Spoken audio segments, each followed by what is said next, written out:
आकाशको बाटो उहुर दुहुर गरिरहने, उडान भरिरहने त्यो बस जब देशभित्र आउँछ, कैयौँका परिवारले आफन्तजनसँग मेलमिलापको सपना देख्छन्।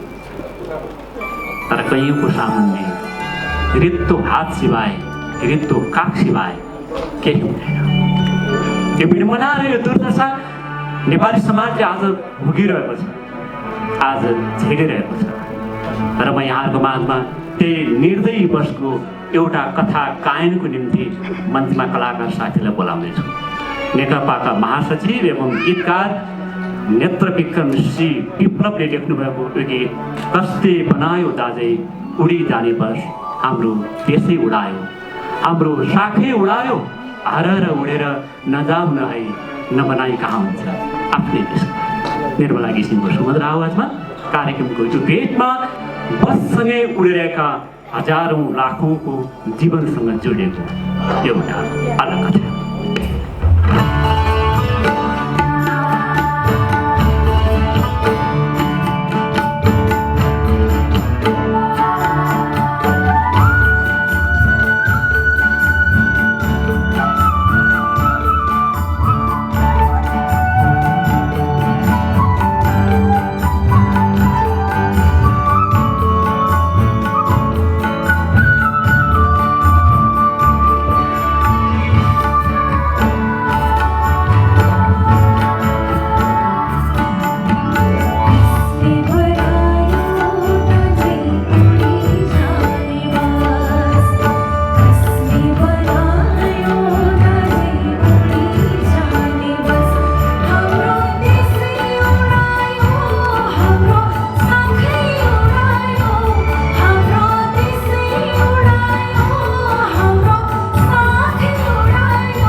Thank you